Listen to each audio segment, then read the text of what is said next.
Olá, meu amigo, minha amiga. Você que acompanha sempre os nossos encontros aqui no nosso Portal do José, já me viu dizer várias vezes que a fila iria andar. E hoje, com a prisão de um general de 4 estrelas, agora na reserva, o general Braga Neto, numa prisão preventiva, que eu vou explicar para vocês aqui o que significa, do ponto de vista da repercussão no direito penal e do que acontecerá com a criatura.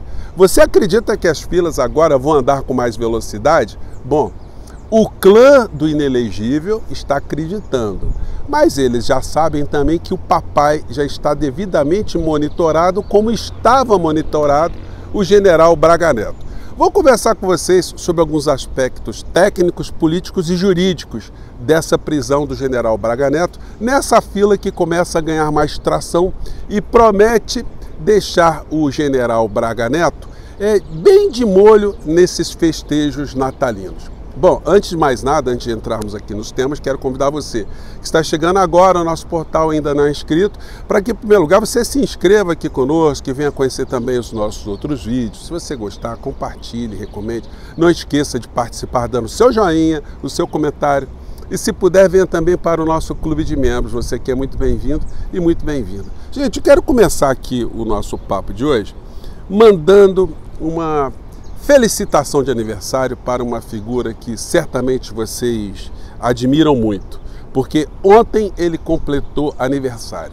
E a figura é essa aqui, ó.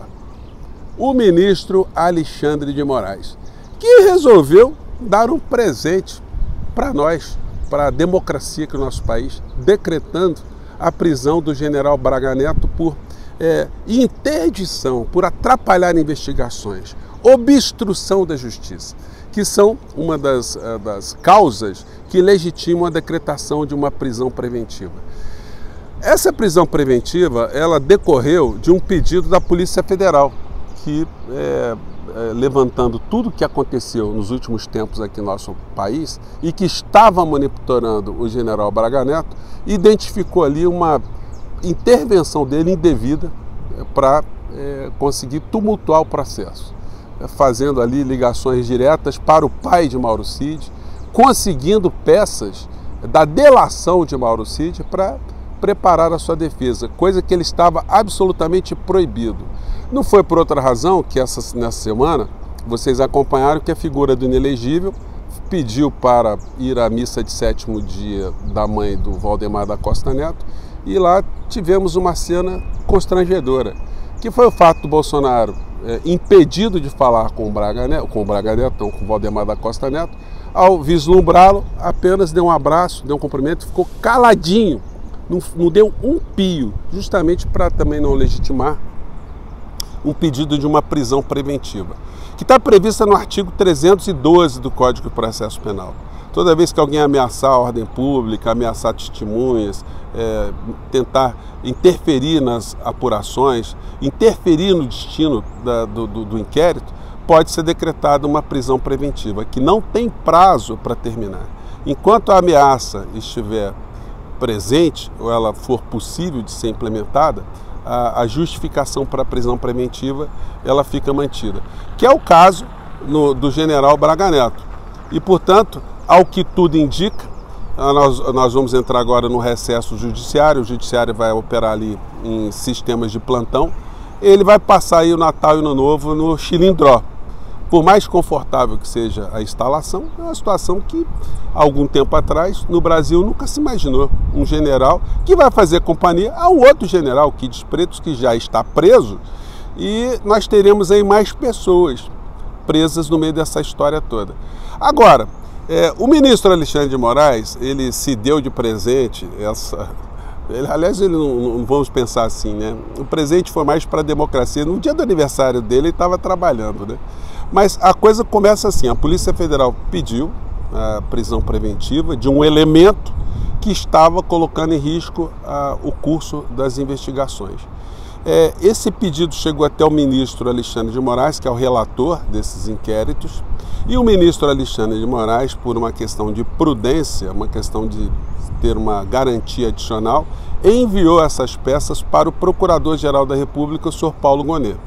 O senhor Paulo Gonet examinou, o conteúdo e entendeu que era o caso sim de se legitimar uma decretação de uma prisão preventiva. Devolveu para o ministro Alexandre de Moraes, que deu despacho para se efetivar a prisão preventiva, que foi feita hoje logo pela manhã, sem alarde, sem espetáculo, sem televisão, mas o fato contundente é que isso deixou todo mundo, do mundo cão, em total desespero, em total apreensão.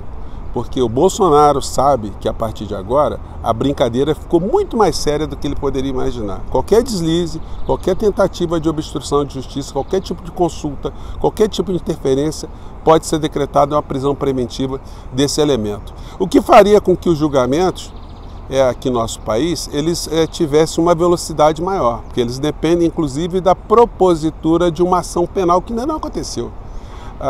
O processo do contraditório, das figuras apresentarem suas defesas, disso ser transmitido pela TV Justiça, como muitos casos nós veremos, isso depende de uma ação penal. E quem é o titular, quem pode promover essa ação penal, é o Ministério Público Federal, a Procuradoria-Geral da República. Portanto, é o senhor Paulo Gonet que vai disparar essas ações penais. Essas prisões aí, elas acabam fazendo com que o Procurador-Geral de Justiça ele seja mais célere, porque as figuras ficam presas. Então é interesse do preso também de que a ação seja proposta para ele ter o direito de provar que ele não tem nada a ver com aquilo, que ele era inocente.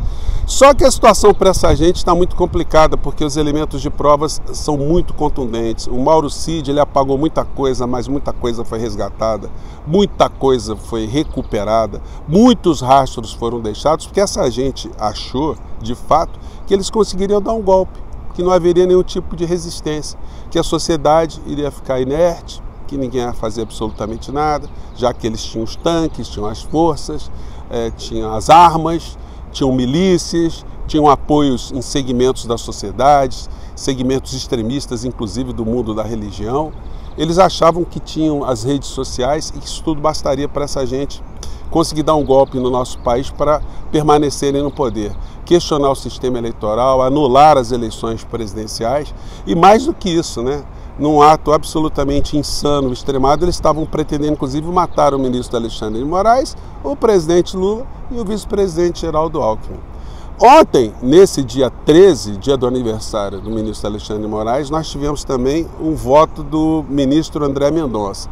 Eu vou deixar para comentar esse voto do ministro André Mendonça de uma forma que não fique parecendo que eu tenho alguma coisa pessoal contra esse cidadão, porque o voto dele é um voto absolutamente medíocre, um voto, no português claro, gente, abjeto, vagabundo. E quando alguém é capaz de produzir uma coisa tão ruim, a gente fica difícil de desassociar aquilo que ele escreveu da personalidade dele. Mas isso eu vou conversar com vocês numa outra ocasião.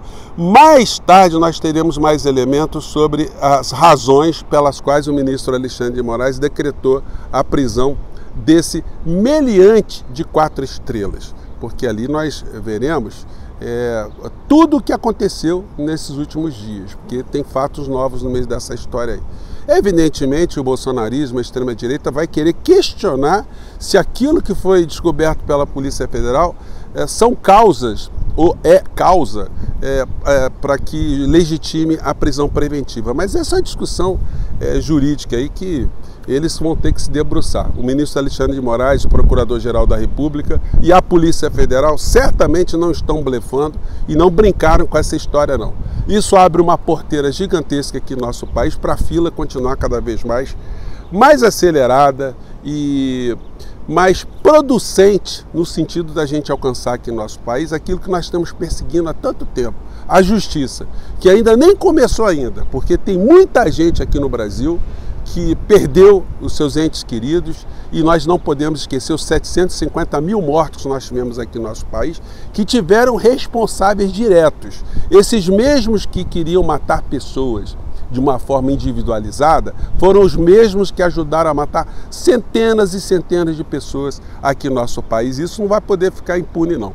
Então, bom sinal, bons ares, isso vai fazer com que algumas pessoas de fato comecem a acreditar que essa fila vai andar, porque esse é o nosso papel aqui também, né, gente? Ajudar que essa fila, primeiro, ela fosse montada, que ela fosse organizada, que as senhas fossem distribuídas e que eles começassem a serem atendidos nos guichês. Isso está começando agora para a felicidade da democracia aqui no nosso país. Bom, eu fico por aqui, mais tarde a gente se encontra, vamos ter mais elementos concretos dessa história toda. Por enquanto, ficamos aí com esse nosso começo de sábado mais animado, né? Um grande abraço, gente, até lá. Tchau!